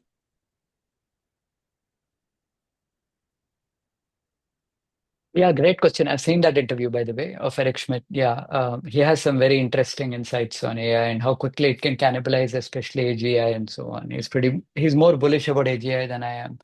Um, I think, um, again, take a step back, right? So, what is user interaction all about? Um, as a society, you got to go back to first principles on societal needs. Sort of. If you were to take, let's say, from womb to tomb, if you were to take a use case of a human being's evolution, we go through, let's say, education, we go through professional systems, we go through social networks, whether it's friends, family, whatever. We go through healthcare, we go through financial services to interact with systems, we go through transportation, we go through enjoyment, basically hospitality as an outcome of that. And then we go through, uh, again, the whole paradigm of uh, just nature constructs, if you will, and so on. Now, societal framework of humans will never change. The societal fabric is going to remain as long as we as a species remain. Now, you got to take that view and then you work upwards from there to say, how do people, the means of communication will change. Now, if you, for example, look at various evolutions in the world of communication, right from the time we use the telephone to a two node to multi node to see the meerkat effect being overpassed, and now suddenly anybody can speak to anybody. And then that getting shrink to a complete form factor of a typical smartphone to where we are now with voice over IP and being able to use data layers to be able to communicate, being able to, like what we are doing, communicate virtually. And has become table stakes, wasn't the case, right? So even though in my stints with Rakuten, we had a Zoom room and we had Zoom for our operations for the longest time, almost 9 years ago, it wasn't very prevalent. The Japan side of the house was still very office focused. They were like go to office and collaborate and get work done types. So what I mean is paradigms of, in this case, communication. Um, the mode may change. Means of interaction in your to answer your question about UI, you asked for two things. One is UI and one is interaction or UX, user experience. So you said specifically UI. Um, let's say, how do you interact? Obviously, voice is pretty natural to all humans, like how I'm speaking to you. And this could be, obviously, now with AI, it's super easy for even if you were to be able to, if you were a Japanese opposite to me and in real time, we could have this conversation just as easily today. Skype did this about 7 years ago. It wasn't too adopted, but Nadella himself actually gave that demo. I recollect very clearly. He got one German and an Italian to speak to each other or something like that. Skype did a pretty good job actually back then, well before any of this AI noise came in. And now, of course, with voice to text, text to voice, text to speech, and so on, um, um, and then basically superimposing voice on recorded systems, etc. Uh, again, the the UI for interact. Think about full self-driving. What is a UI for? What is your L0? It's that steering wheel in a regular, even an automatic vehicle or a fairly intelligent modern day vehicle. And then full self-driving uses cameras and did away with radars, lidars, and just did deep machine learning and huge compute powered by XAI and Tesla systems, servers.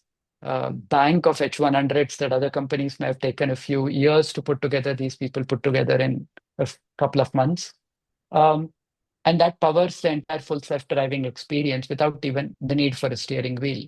It's there for human override, but that's what it is in, say, continental US. Now, the interface may have changed. It's a computer driving the system. Maybe one day they'll do away with the steering wheel as well because it's redundant. It goes back into that Star Trek type um, systems and the way we imagine the future to be. But does that mean that complete UI systems will go away? Your need for cooling, as an example, an air conditioner, will it change? Just look opposite to you if you have an AC opposite to you, and you'll likely see, अरे इसको तो मेरे को ठंडा हवा भी देना है, आगे भी देगा. Or commerce experience of being able to speak to a system, being able to order products just through voice. Maybe that is very relevant. That was already being done by Alexa, just that it didn't take off mainstream. Uh, Forget it, markets like India, maybe even in markets like US. It's still like opening the website for the most part, not even the app. India is a very app first because we skipped that whole browser era. We went directly to the mobile era, smartphone era. But the US, etc., they still do that, right? They shop through traditional means. So does that mean that that interface will go away? And Saurabh, you know what? When you say UI, most people conflate it with what UI they see on their computer screen or on their smartphone. That is a that's again a very wrong, myopic way of looking at things. Experience products are everywhere around you. That is why I gave you the societal framework and then upwards. So will those interfaces change? Maybe the way to interact with them will definitely change. Maybe you could be speaking to your fridge with through a combination of IoT and AI, and which is already all there. SNAK may not have reached mainstream the way you and I want to see it, but maybe that is going to happen. But my own prescient take on this is interfaces per se of objects around you will not go away. So UI per se will remain, is my take. The way you interact with that particular device, product, service, whatever, will change. Maybe that is through voice, maybe that is through commands, maybe that is through robots, maybe that is through just taking AI agents. Like I said, take that instruction, go deep, and like the cleaning AI agent, which cleans my floor. We all used it in the pandemic at some point, some of us, and it was incredibly effective. And it maps it, it has a mapping. Yesterday, I was reading something on a hyperlocal capability, which we were struggling to build in Capillary about a decade plus ago with Bluetooth low energy devices called beacons and so on to do hyperlocal GPS type capabilities within a mall, within that shopping establishment, whatever, when I would go do discovery with my retail customers worldwide. And that problem was en masse. It was there in US, it was there in Southeast Asia, it was also definitely there in India. Now, the US and Southeast Asia guys might pay with a bigger share of their wallet than, say, the customers in India do.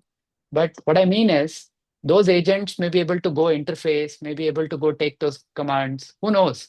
But the tech, the means of interaction, the means of these first principle means of communicating with those products may change. UI per se won't die. We will still, I know your topic for your podcast series is naked product something, correct? So we're still going to very much have clothes on us. We're still going to interact with products that have skinning on them, let's say an AC or whatever. There is going to be a cover for protecting devices. There is going to be um, jackets like these for protecting us from a slightly wintry or a cooler day. I was just coming from work, so I still had my jacket on. I just sat down for your podcast. Um, there are going to be the storage racks, etc. There are those UI elements that will still remain. How you communicate with more intelligent systems and devices will be very. That's my take. I just hope it's not like the story the emperor has before, right? Probably be something, either a physical interface, something like that. But that draws me to probably another important question before we finally conclude. And that question would be that, so hypothetically speaking, a lot of PMs are asking this question that, they've been given this timeline or a short sabbatical of 90 days to transition into an AI product management, right? So let's say there is a PM who's been given this deadline to transform himself and become like a, AI product manager, uh, 90 days per se, right? 90 days is like the golden period when people are supposed to be productive.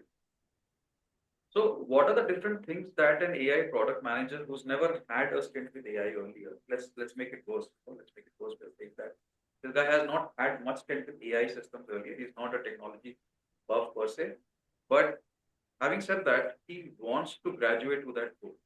So keeping that in mind, what are the courses he should take? What are the things he should do? What are the books he should read? What are the different blogs he should refer to? And who are the people he needs to follow? So for folks who don't know Naveen, Naveen happens to be a voracious reader, and I think that's where our interests kind of coincide. And we were part of this group called Indian Product Group, where we talk about a lot of books and stuff. And I think I personally I have benefited a lot from Naveen because he keeps on telling me about these amazing books that he reads. So keeping that in mind, it will be totally fair to ask Naveen about all the different kinds of resources that a person needs to exploit. Other than that, what is it that this person needs? Can you come up with a plan for this person? Let's say this person lives in Bangalore, works for a consumer tech or an enterprise tech company. He has to transition to that role in the next 90 days. It comes to you. You as the counselor, or you as the mentor, you have to basically tell him something that he can do in order to graduate to that. What is that? Yeah, no, that's a great question again. First of all, I mean, on a jocular note, they should just come to Skill Agents. But Skill Agents is our arm, which basically trains people on AI. But largely, I mean, we are also doing it, to be honest, on to ourselves stay abreast of the latest and greatest happenings in AI. To be honest, it's just that, and some of our majority of our lightning sessions have been free so far. We do have a monetizing arm. We haven't really chased that very actively yet, but that was why I sort of put it in a slightly lighter note, on a lighter note. But your question is very, very valid, Saurabh. And this nonsense of saying somebody gets equipped with 90 days AI ready is all bullshit. It's bunkum. It's a very complicated topic and a very deep topic. It is not something that somebody can just enter one end of the funnel and 90 days later you'll get a freshly minted AI PM. That's ridiculous. It is a very evolving journey, which is where it goes back to the other part that you indicated, which is a constant learning. You can kickstart that. Someday people have to start. I mean, it is not, again, it's the analogy, right? So AI is not the future of technology, as I call it. It's the technology of today that will change your future. So that's how I look at it. Um, and what do I mean by this? Basically, again, you go back to first principles. I love going back to this, where what is the ask? Why is the enterprise or that corporation asking their people to be AI ready or lose their job? Or get AI ready because we're going to get some great AI project? Uh, Probably a multitude of factors, sort of. The leadership themselves are panicking. And the leadership is panicking because they have no frigging clue. I'll be honest and blunt in this assessment, including the boards of many companies, which have sanctioned a budget, but nobody has a frigging clue how to execute it. And that's where companies have to come in and really help solve for the first principle constructs, which is first to get to know AI basics. Ki ye AI karta kya hai? What is artificial intelligence? After all, it is about trying to give a brain to the means of making machines a lot more intelligent that can perhaps take over a few activities or tasks or instructions, run with it end to end, be able to execute it for you. And then machine learning is over time, these instructions not only run on their own volition, but also get better with time, like I said to you earlier. That's machine learning. Deep learning is really where it gets to the new realm of, all your convolution neural network, recurrent neural network, uh, generative adversarial networks, and so on and so forth, where you're basically having specific use cases for ensuring your machine learning is done at very, very nuanced levels. Now, these technologies, concepts is table stakes. And that's going to be part of any, whether it's skill agents with us or whether it is some XYZ who teaches, or you read up all those articles on AI. Anybody, I think it's table stakes, people get to know it. That's for sure. So that's number one. So the societal need, ask yourself, why is someone XYZ asking you to equip yourself with AI? Is it because you're going to imbibe AI into your products, put the framework, like Shopify CEO took out an article which said, all of my guys have to be AI ready. Google now has AI questions put in. And trust me, Saurabh, I interview a lot of these entry-level candidates. I have senior guys as well on my team, but entry-level guys, they be computer science and very good schools. I will not name the schools. Very good schools in India and abroad. Abroad too, by the way. One of my spiritual initiatives, Madhva GPT, has managed to attract some of the best AI engineers worldwide. It just went viral. And it has whatever, right? 10,000 odd conversations in span of what, 5.5 months or whatever. It has got incredible some cold start. Frankly, that has done better than Liquidmind, I have to say, in again, on a lighter note, in how well its adoption has taken off. What does that mean? What does that tell you? Many of these people are not skilled for an AI world, Saurabh. They don't know basic constructs on which tools like N8N or workflows, LangChain, ability to construct constructs, interface with databases, Manus AI to be able to say, or any AI for that matter, that talks to a few systems to be able to build data stores, data dashboards, sorry, leveraging the data stores, good authentication models, being aware of these tools. There are so many. Every day, there is a new tool that you hear. Pinecone, N8N, Cursor, Crew, Replit, Vercel, LLMs that do coding, Windsurf. You could just go on and on. LangChain, LangGraph, Firecrawl, uh, Supabase for databases, Postgres in our AI world, AI Foundry. What are the models they have? Hugging Face. Why is and then AWS entire um, gamut of tools, right? Get totally aware of those. Know at a high level how a large language model works. What are the various, um, if you will, uh, the you need not know the nuances and the internals, but large language models is all about basically predicting the next word, and then bidirectional encoded transformers, but both sides. Know some of these nuances. Where are GANs used? Where are variational autoencoders used, VANs, VAEs, and so on. Um, no use cases for which these can be applied. Know where, which vertical use case AI agents. So there is a thing, right? That there'll be almost about billions and billions of AI agents in the next 5 years, perhaps double digits in the next decade, maybe skyrocketing. And there are many more. AI agents is like as simple an agent as, say, some star scheduler to something like your Comet from Perplexity, which is the browser agent, which basically takes commands, schedules meetings for you, alerts you. And we were having this discussion, right, Saurabh, a few days back on our own forum, where why did Google Chrome not think of all of these? Or maybe they did, but as a big company, it's tougher to roll out these updates despite their iterative nature. They're one of the best in the world in a large company space, which ships often and ships pretty well. But despite that, Perplexity Comet has done a fairly good job so far. There are improvements. There are iterations that are going on in that space as well. We'll see how that evolves, but that's kind of where I'm going. So agents per se. So these are all nuances you got to get hands on. Subscribe to the next step. So first phase, get well versed with the latest technologies, tools, know which is used for what use case, work backwards, first principles, tools, table stakes, no negotiations, no arguments. Otherwise, even we computer science people are struggling. So, and of course, mid-career professionals, they have to adapt.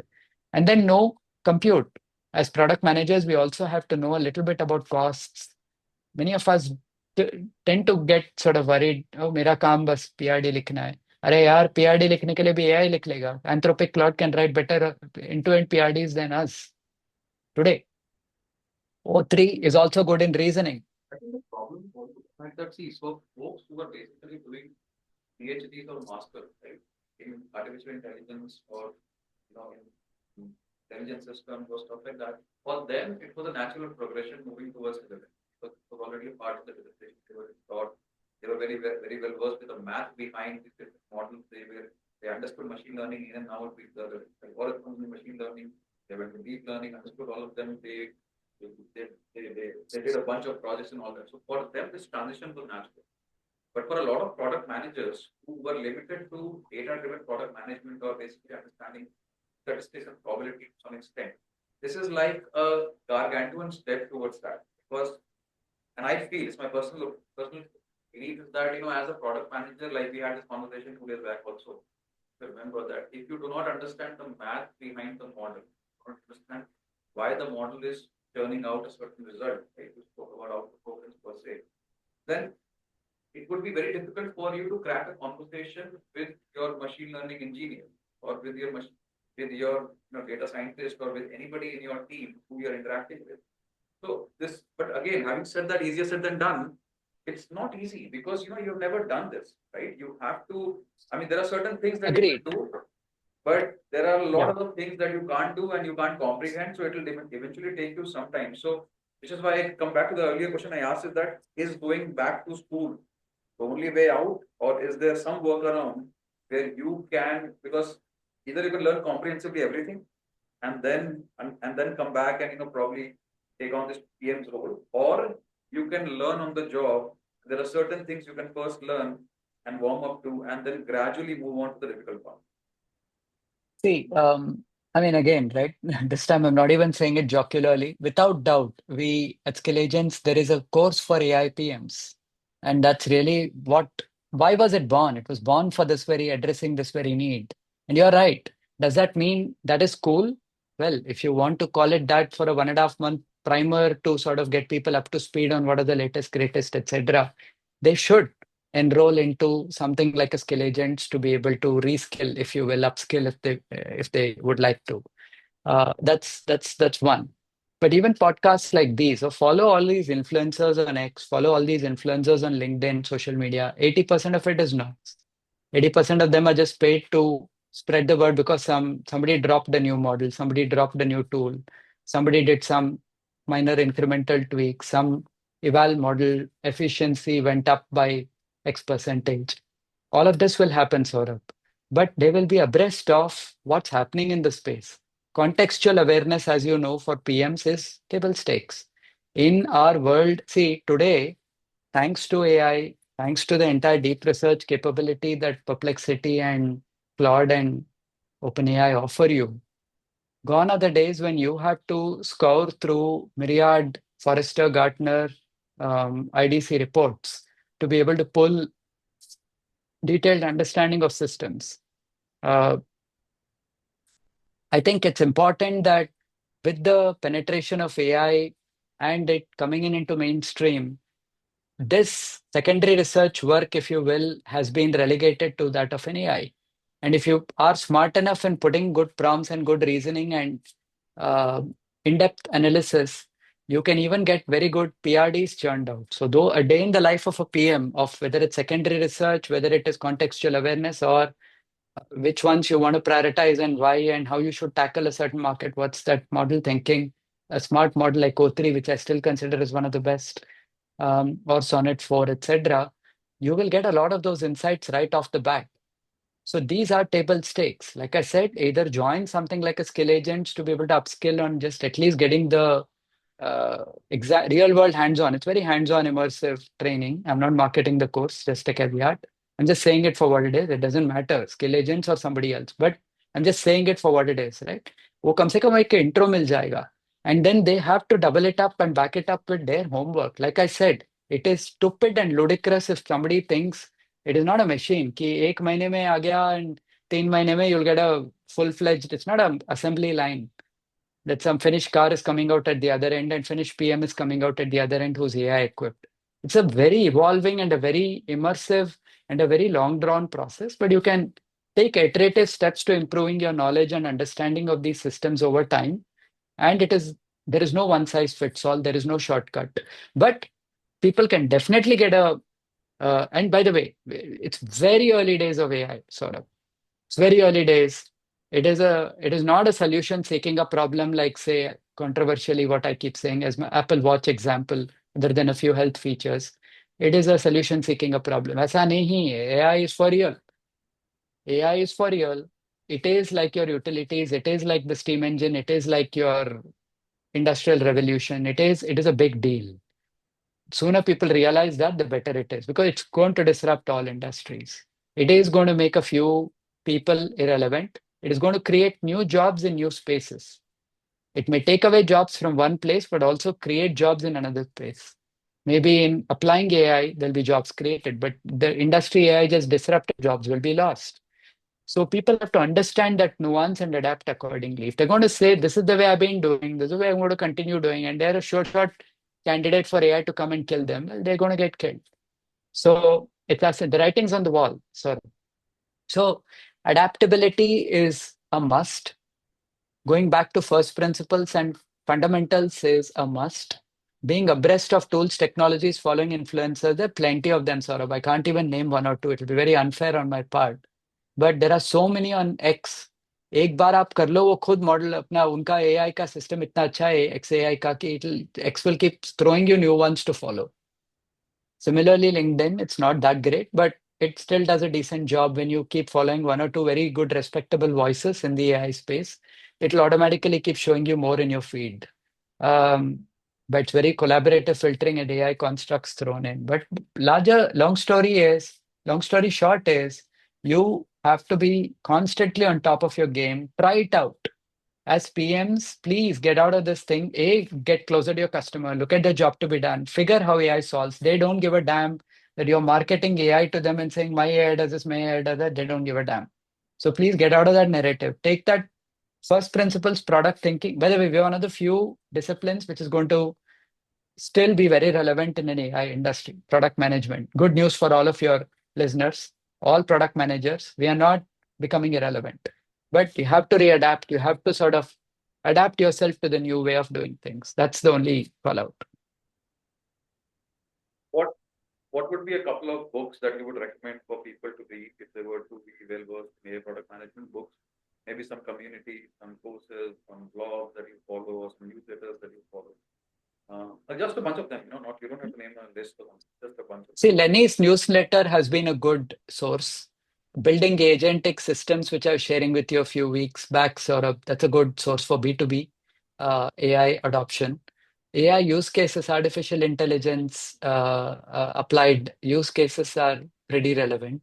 A large part of the learning, RAG, retrieval augmented generation, large language models, innards of how it works, reasoning, distilled, fine-tuned models, chain of thought reasoning, so many different types of reasoning, if you will. All of these, there are technology books, there are also application books. For PMs, I think it may be good to sort of get a sense of the tech landscape in AI, get hands-on, play around with a few of these LLMs, build a few models, maybe one or two through to begin with, say through prompts, advance yourself into some API constructs. You need not go and sit and do Python programming or like I do, but you can still stay a little high level, but be able to get hands-on. It's imperative enough to play around a little more than what you were doing, because you're traditional. You have to understand bread and butter roles which you considered will never be disrupted have already been disrupted. Secondary research, PRD writing, success metric analyzation, so on. Many dashboard generation. What you would have taken months can be done in a few minutes. Manu's AI, I have demonstrated it in one of our skill agents lightning programs. So you have to understand that the ground has shifted from under our feet, but it's also important to adapt. And some of these are, by the way, there's a great book, Fall in Love with the Problem, Not the Solution. It's by Yuri Levine, the founder of Waze. That's a great book. Of course, he doesn't talk too much about AI per se, he talks about very first principles, startup building, product building, and so on, how it can scale in a consumer product. I gave you a lot of examples on enterprise products. Large part of my learning and adaptation has been hands-on, reading these tech books, AI constructs, a lot of these great articles that they release, like even OpenAI releases how to prompt, how to, yes, sub, and it's changing so quick, Saurabh. What was there and relevant in prompt engineering, which people were clueless, say 4 months ago, now they're masters. So the space is like evolving like this. So we have to be on top of it, otherwise, lest we fall behind. And it is going to disrupt every space. Interior design to furniture to your medicine to healthcare to your engineering to telecommunication to your name it, civil, construction, architecture.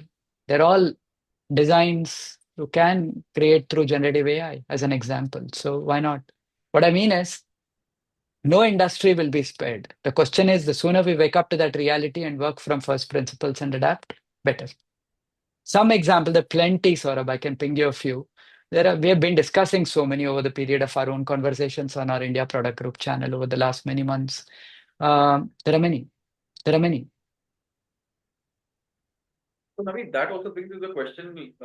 One question is that what are the exciting things in AI that you are most excited about, and where are the opportunities in those exciting so-called things? We are talking about AGI, we are talking about super intelligence, we are talking a lot of other things. But what would be your pick on that?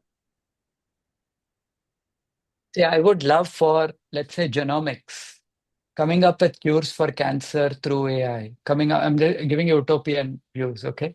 And then you saw the pandemic, accelerated development for vaccines because lives were being lost. Um, all of these, if AI can do a great job in building AI plus, say, quantum as well, put together, and you're able to bring in faster, which aid, again, first principles, which come back to the societal needs and solve for, say, healthcare, solve for, say, transportation, less time spent on the road on commute and more on engaging meaningfully with purposefully with, say, family, friends like yourself or colleagues or your co-workers or whatever. Everybody now has a mandate for back to office, so that is welcome for them if they spend less time on the road. So transportation, can AI solve it? Yes, traffic signals are being AI enabled to. It's an AI problem, by the way. Traffic density is an AI problem. So if solved well, that apart, that खोद खोद के पूरा देश को underground बना दिया है, वो एक अपना विश्व कल्याण रथ का एक जोक है. But on a lighter note, but on a serious note, as long as your systems are okay, infra is a little more mature than what it is today, unfortunately, in most cities in India, even tier one. If it becomes a little better, then AI can solve some of those. AI can solve for perhaps it has to get better and more intelligent. We argue on this a lot, right, Saurabh? It is garbage in, garbage out. There is a lot of hallucination. There is a lot of how do you solve for what is explainable AI? How do you solve for those stages that Jensen Huang, the NVIDIA CEO, keeps talking about, right? So um, I think somewhere down the line, you've got to be able to look at what excites me the most is where it can save lives, where it can make a tangible impact, where it can give me back my time to focus on the things that truly matter, stay productive as long as I'm adapting AI in the right way, and so on. That's probably a take I would take. And of course, stay super productive, whichever discipline you work for, which is the table stakes ask of AI. Otherwise, AI shouldn't exist. If it doesn't help me be a better, more productive human being, what is the use?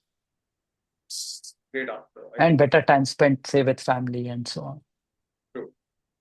Conclusively, Naveen, what would be your one piece of advice for product managers and product leaders? We haven't really spoken about product leaders in this podcast. Maybe we cover them in a forthcoming series or something.